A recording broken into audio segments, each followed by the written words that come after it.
Namatay ang isang estudyante ng Rizal High School sa Pasig City matapos mahulog sa hagdanan ng eskwelahan. Hinihingan na ng panig ang paaralan para mabigyang linaw ang aksidente. May report si Micaela Papa. Namatay si Cristina Tinay Roselio matapos malaglag sa landing patungong second floor mula sa third floor sa Rizal High School sa Pasig noong Lunes. Hindi pa malinaw sa ngayon kung bakit nalaglag sa hagdan si Tinay. Nang ipa-autopsiya, lumabas na nagkaroon si Tinay ng hairline fracture sa bumbunan na nagdulot ng blood clot. Nabali rin ang kanyang tadyang na tumusok sa kanyang kidney.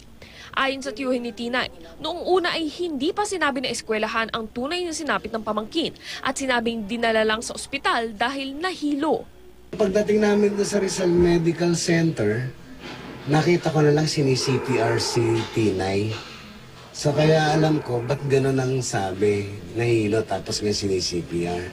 At sinasabi na rin sa akin ng doktor, nung dalhin yung bata dun sa hospital, clinically dead. Paniwala ng pamilya, may kapabayaan ang eskwelahan sa pagresponde at pagdala sa bata matapos maaksidente. Ang nakita ko sa school, parang irresponsible. Parang tingin ko, sa kamay nila namatay yung bata dahil sa kapabayaan. Di maitago ng mga magulang ni Tinay ang kanilang panghihinayang. Sa pag-asang magkaroon ng mas magandang buhay, ipinadala ng mag-asawang Roselio ang panganay mula Batangas patungong Pasig para mag-aral. Ngunit ang pag-asang ito nauwi sa wala dahil bangkay na lang ang 14 anyos na anak nang muli nilang makita. Mababalitaan mo na lang ganyan. Lakas na lakas niya ho na ako magparito. Tapos sasabihin sa iyo, wala na.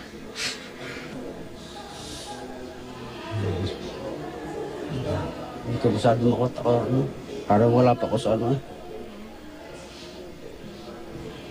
wala sa kondisyon. Tangang bata kayo, mahal na mahal namin.